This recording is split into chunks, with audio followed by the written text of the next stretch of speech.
Hello, everyone. Thanks for joining me for Where I'm From number 28. Jody should be here any minute. How have you been? What you been doing? What you been reading? I read this yesterday. Small Things Like These by Claire Keegan. It's a good one if you... Hello. It's a good one if you like a short, thoughtful, emotional book, which it really was for me. It's about the Magdalen laundries in Ireland, which I don't know if you've seen that movie, The Magdalene Sisters. Super emotional what they did in Ireland to these girls for decades. And this is sort of a softer look at that, but I think also it talks about the emotional damage that caused the country and all these girls, and it felt very timely, considering what's going on in our own country right now. So I highly recommend it. Small Things Like These. I am waiting for Jody.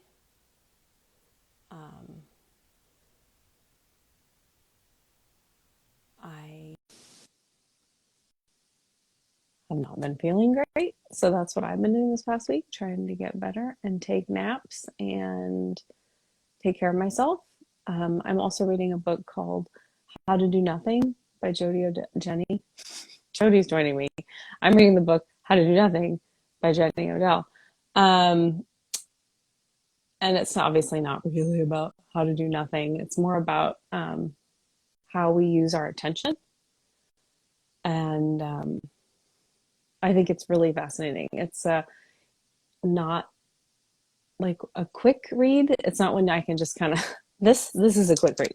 That is not. I'm still working on it. And it is... I'm inviting you, Jody, and also I see that you have asked to join, and when I click on it, it says you're unable to join. I don't know why it's doing that. So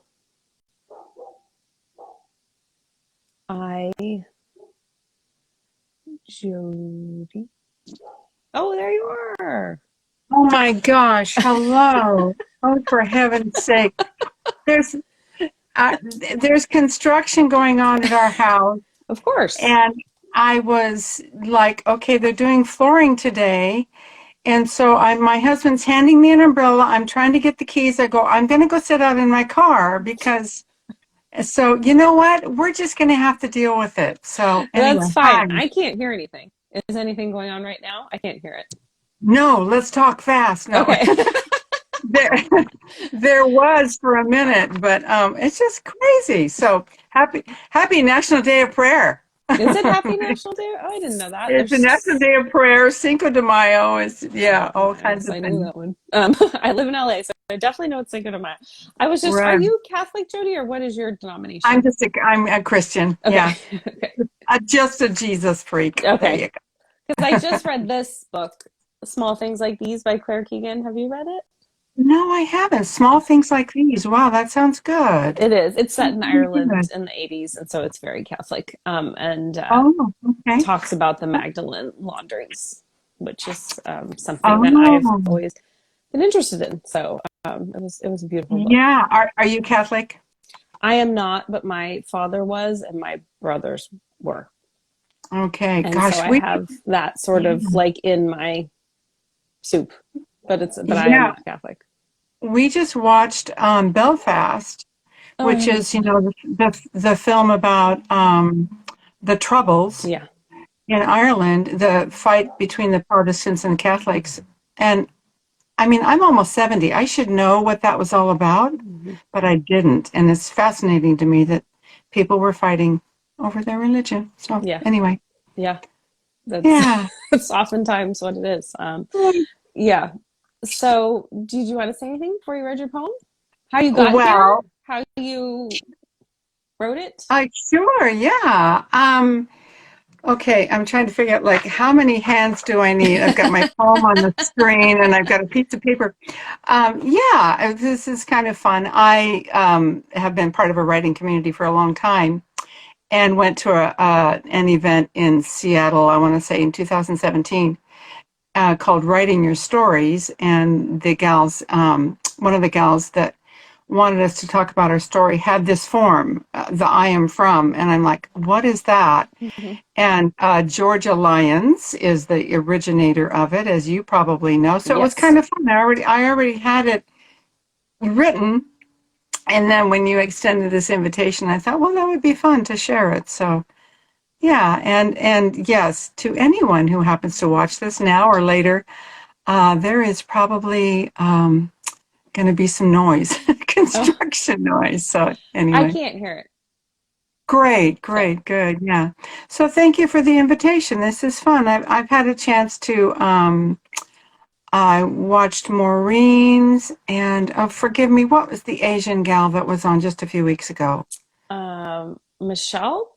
Michelle, yes. Hmm. That was fascinating. Yeah, it So was a it's been great fun to poem. share these. It's just, everyone has so many incredible stories, I think, that get them to where they are. We Yes. can't make assumptions about anybody. So No, and I yeah, think that, what's fascinating about it, and I think people actually commented on Michelle's poem, how they have intersections and it's not necessarily the people you would assume you have intersections with, that people have these things in common. And I think yeah, in this book I'm reading right now, How to Do Nothing, it's talking about trying to do our best to know that each person that we interact with is their own person with their own struggles and their own history and their own reality, and that to try to decenter ourselves and to try to understand that about others, and I hope this poem yeah. and this experience does a little bit of that, like how we each come to every interaction with our whole life with us.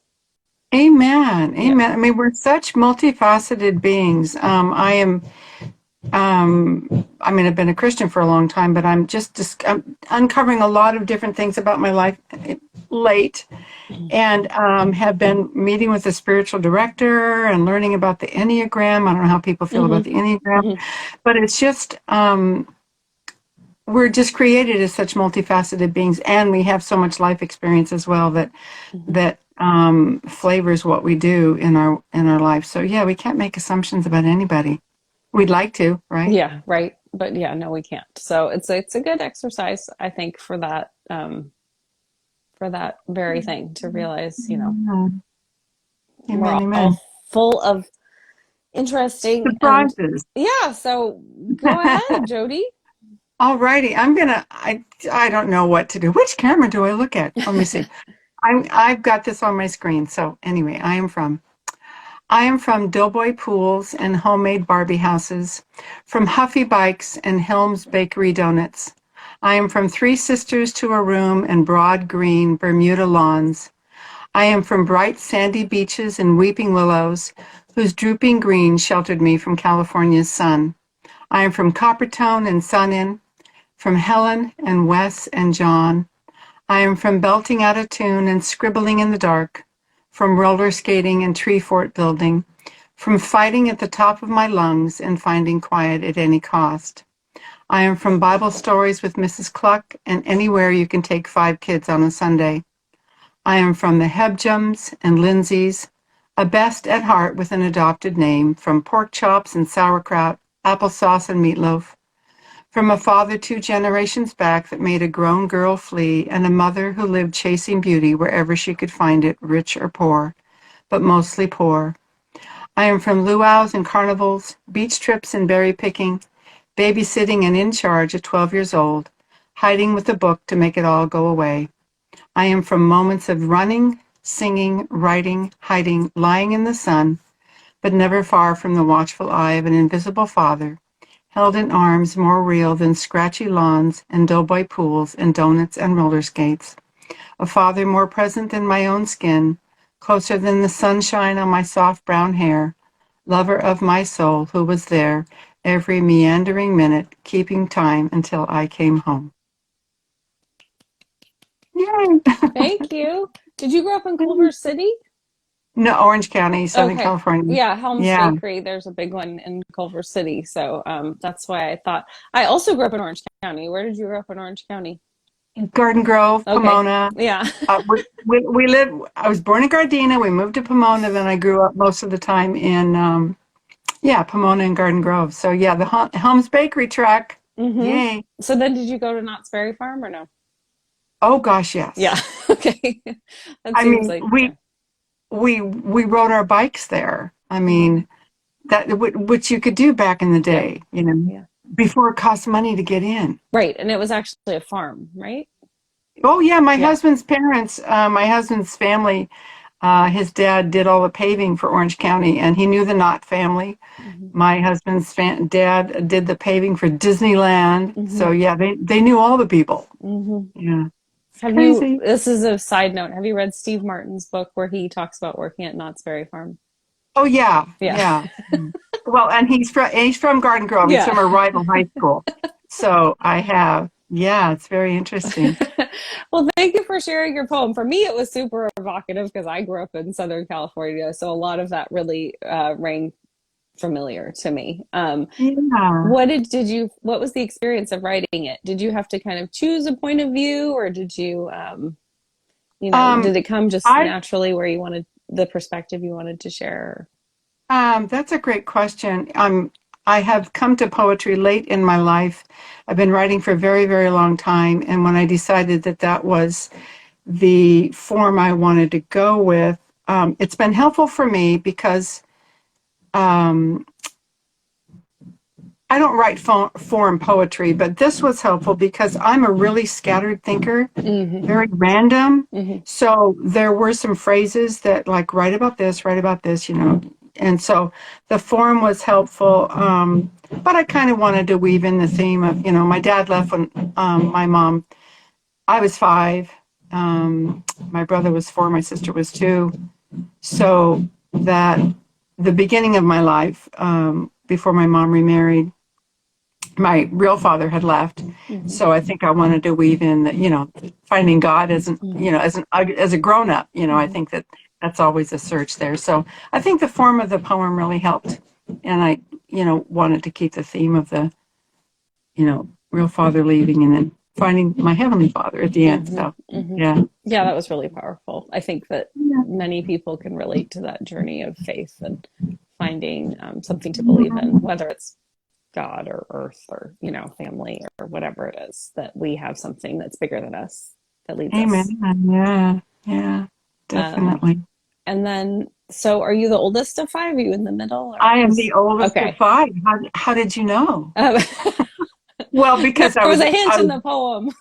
right. I was babysitting at the Yeah. age of 12. And hmm again, you know, back in the day when you could do that and not get in trouble. Yeah, Right. it was definitely a different time. There was I think that was sort of the norm. It was Oh yeah. expected of the oldest, particularly if she was a girl, that she would be the Yeah. caregiver to her Yeah. siblings.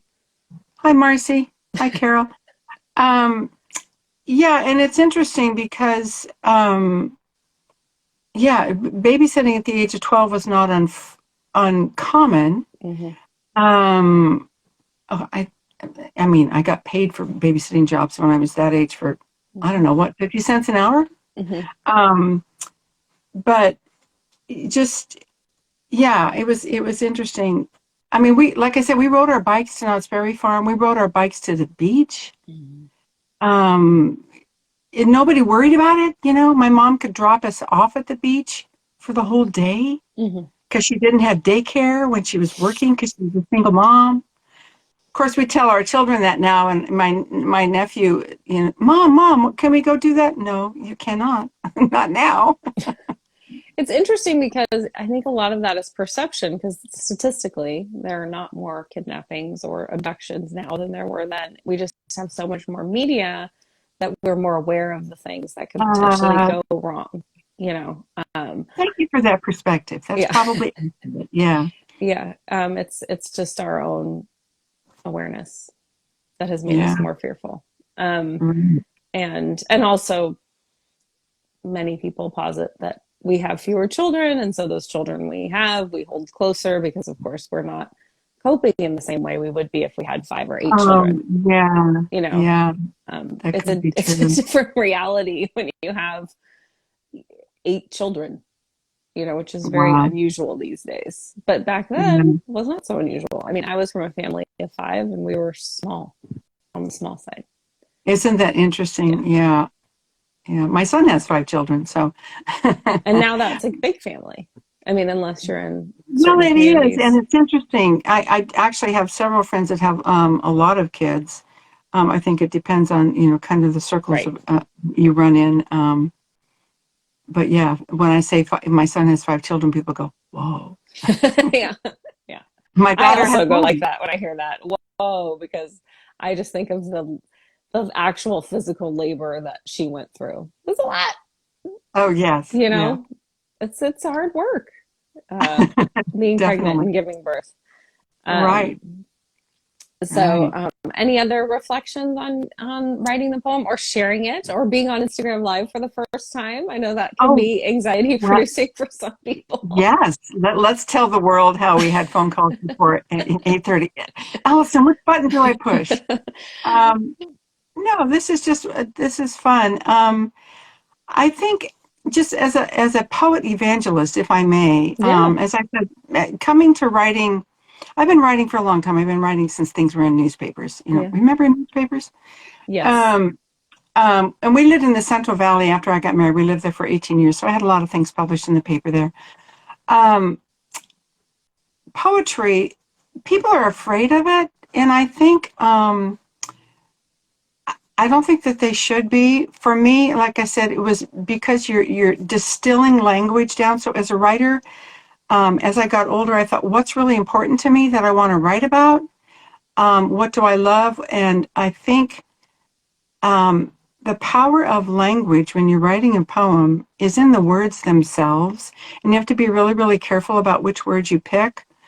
I self-published my poetry book, but I paid 2 people to edit it that are editors. hmm And I think that's what I love about language in poems because people have to be very careful and particular about what they, how they parse things out. So don't be afraid of poetry. That's my message. That's a good message. It's become mine by default, just as I started doing this, and it's like it Yeah. doesn't need to be super intellectual, or I think sometimes, at least I'll speak for myself, I thought it was sort of the province of those who were smarter than me or more articulate or whatever word you want to use. And it's like, no, it's for everyone. Hmm. And there aren't gatekeepers. I think I felt there were because of professors or professional poets, or it's for Yeah. everyone. It's for anyone who wants to say something. And I appreciated these prompts because they gave me a way in where I was like, oh, I'm just talking about myself. It took away the need for it to be important. It just became Oh, important because it was mine. yeah. Yeah. So less pressure. So you Yeah. felt able to try, right? Yeah. Right. So may I ask what poets you're reading? Are you reading any poetry? I am waiting for some books right now. Oh, So yes, I don't want to say their names wrong, so I'm gonna just well, okay. hmm, hmm? I'm fine. Yeah. I So could make several recommendations, but I was just curious. So, yes, you can make recommendations. I'm open. um, well, yeah, most of mine are they're uh, faith poets: Scott Cairns, Lucy Shaw, Malcolm Guite, Barbara Crooker. There's a lot of women my age. I'm, as I said, close to 70, and Good for you. I yes, ma'am. I said good for you. That's great. To be close Oh, to 70, and I mean, I think we need to celebrate that more. Everyone yes. aging and being here, and it's good. Leslie Well, there's a, Harto, is that how you say her name? The Indigenous poet. People I, keep sending me her poems, and so I am waiting for her book right now. She's my oh, first, and then good, and then when cool. I was in high school, I was very into Sylvia Plath and Anne Sexton and read all of their biographies and all of their poems, and then I went to college and was my poetry teacher just didn't think I was any good. And so that really like hit me hard, Oh, and I just kind of left it. oh, poo. Where'd Yeah. you go to school? Northwestern Uh, University. Northwestern Hmm. in Chicago? Hmm. Well, okay. Yeah. So, High five. yeah. So, and then, um, yeah. So that's the what I'm going to read, because what I've been sent I've loved. So I'm waiting on that. Yeah, yeah, cool. Great. Well, thank you again. I'm Thank grateful you. for our connection and for anybody who listens now or later. Allison and I met in a writing group on Facebook, so Facebook can be an awesome place. There can be upsides for sure. Yeah, for Well, thank you groups. for joining me, Jody. I Yeah. appreciate it, and good luck with your construction. I can hear it Oh, now a bit, but okay. yeah, just a God. little. So that's what's going on, anyone. And join me next week. And thank you so much, Jody. I really appreciate it. Thank you, Allison. Okay, Okay. bye. Bye. Bye-bye. Bye.